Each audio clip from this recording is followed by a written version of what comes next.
Oh dear, 10 feet in from the gate, look, and I get a dead car. Toy car. I hope this isn't going to be a toy car graveyard like I had before. Oh dear, 5 tin cans and another really dead car. Oh, cigarette lighter. A long time since I've had one of those. That has got to be the tiniest of coin balls ever.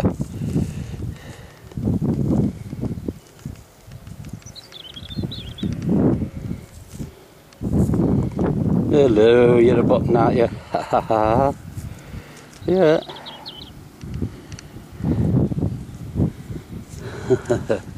Good one.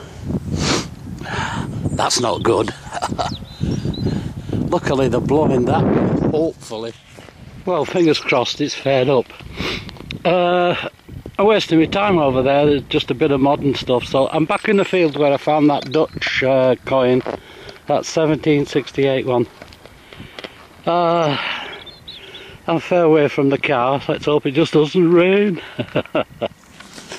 Ooh, well, as they say, you could have found that with a dead stick. Look at the size of it. Let's have a look at what you say. As usual, I've probably got it upside down. So let's turn it round. And what have we got on there?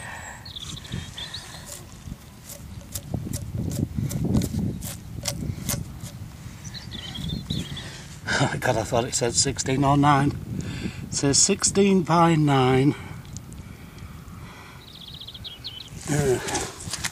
Here's the right way around.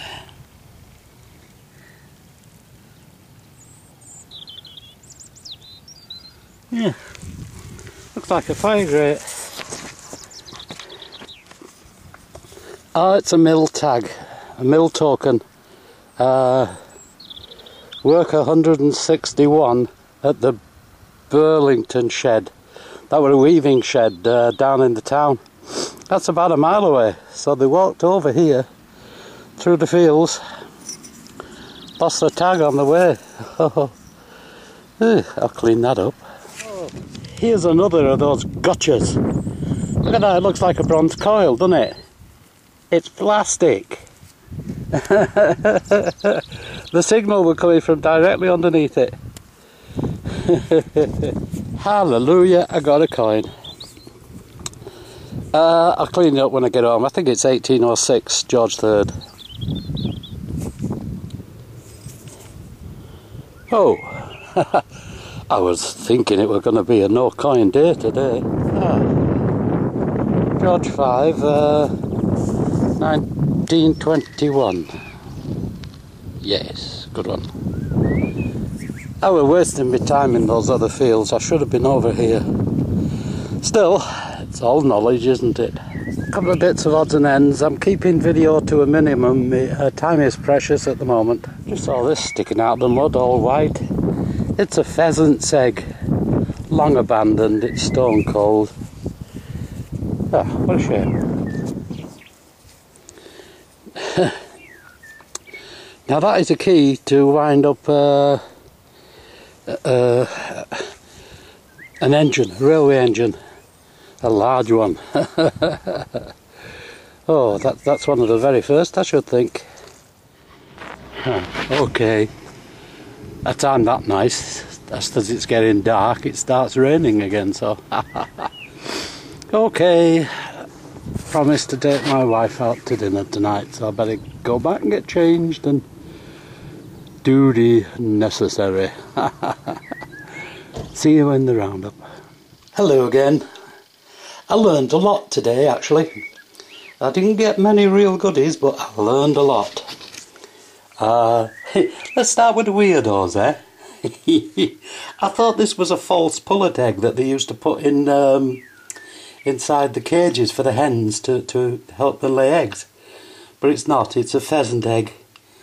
And it was abandoned stone cold when I found it in the mud. It was actually in the mud, just a little bit like that sticking up. Right, not to do with metal detecting, just interesting. See this? This is an iron, well, what do you call them? Hot rock. It's a hot rock. Why have I got a hot rock here? Because 4 kilohertz ignored it. Basic 2, 8 kilohertz ignored it. Basic 1, 12 kilohertz ignored it. Deus fast, give it an 80. So I dug it. It's a hot rock. All gist to the mill, you know. Now this is brilliant. You know, you'd bet your bottom dollar this was a bronze ring. It isn't. It's plastic, look. It just bends. But it was sat on top of a coin like that. So it was giving a beautiful signal till I got it out and I thought, hang on, it's not giving a signal anymore. Fooled you. Another one here. Wafer thin. It's a gasket ring, isn't it? Basic 2. GM power in 4 kilohertz and Deus fast, all ignored it. The only thing to give it a reading was the basic 1. You know, it's alright having all these different frequencies, but there are certain things that the frequency will pick up and not others. So by switching through them, one of these days I'm going to figure out exactly what it is before I dig it. Sheet of copper, sort of verdigris on it, don't know what it's for, but it gave a tin can warble, you know, woo woo, high numbers on everything. Lead, bit of lead pipe, bit of lead strip, bit of lead strip, chunk of lead, another chunk of lead. I was asked how often I go down the scrapyard. Well, I don't. I just got to wait till I got a huge bag full to make it worth me while. Take my missus out to dinner and get forgiven for all sorts of things, you know. A bit of indeterminate bronze. I don't know what it is, where it come from. It's just a chunk of grot. Here, now, basic 1 pulled this up and the others struggled with this. It's just a rectangular piece of bronze. They're broken off somewhere by the look of it there, look. But take my advice, try and get 4 different readings on something before you actually dig. If it starts off low and goes up high, yeah, it's pretty reasonable. Apart from them animal tags that you keep getting, the tubes.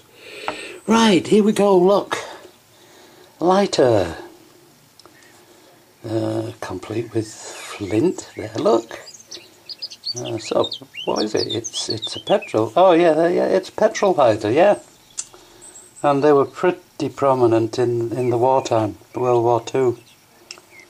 Hasn't got any actual name on it. And of course it's past its sell-by date now. Hey, look. I thought I was in a cart or a graveyard again. Especially when I come across this one. Look at that rescue. If anything needs rescuing, it's that. Right. Let's get on to the only what I regard as goodies. A button. Yep, that come through on 4 kilohertz, no problem. Now a key. Again, oh, 4 huge signals. All in the 90s. And I'm thinking, of course, a tin can. But number 3 stamp there. It's a triangle. I do believe they had toy railway engines and cars and things. And by the size of that key, that's going in a fair way. That was a big toy that was winding up. There we go. Right, what next? Here we go. This is someone's tag. It's like an ID card these days. It was for someone who worked at Burlington Shed. That was owned by Prince Smith and Sons, weavers and manufacturers. And that was in Keighley. But that was their signing on tag, was that? And their number was B151. Interesting thing is, this is coming from a village which is about 1.5 miles away from the actual town. So they walked. walk down those footpaths, a mile and a half to work, easy mile and a half, and then back again of a night. Thought nothing of walking those days. Penny! 2-coin hunt, oh dear. I wasted my time in those 4 barren fields picking up rubbish before I went back into the productive field. 1921. That makes him George 5, bronze penny. Now, oh dear, I can't identify this again. It's one of these Georgian things. It could be George. You see, I just can't get a head showing on there at all. It could be George 1, 2 or 3. Probably George 2 by the size and the thickness. Which makes it what? 1750 to, well, about 1750-ish. If it is George 3, it's going up to 1800. And then this, you probably saw that huge chunk of grot that I pulled out, all rusty and everything. Well, it was massive like that. Oh, huge, mud-encrusted, grotty, rusty grot. Grot, I tell you. And so I took it out into the outhouse and whacked it with a hammer. And all of the rust eventually all fell off. And it left behind this cast iron earlock and this bronze handle, which was riveted on. So I'm wondering, was that an old cooking kettle, you know?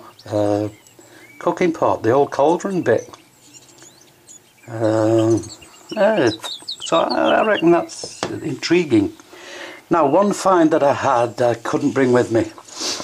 I dug down about 18 inches and I kept breaking through into little cavities and it was still going. And oh, it's a huge signal. I've no idea what's down there, but the ground was all wet and there's no way I could kneel down or anything. So after that depth I give it up.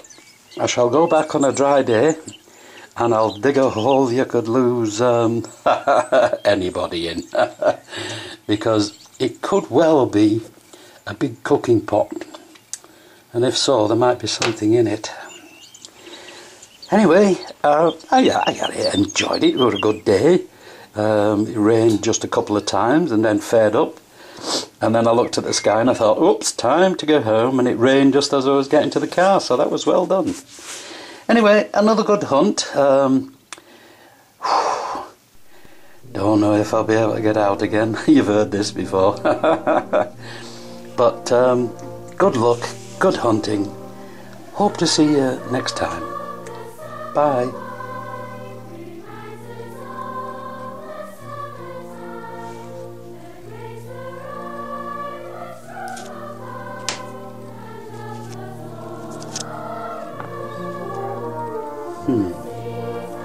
I think you're off cooking.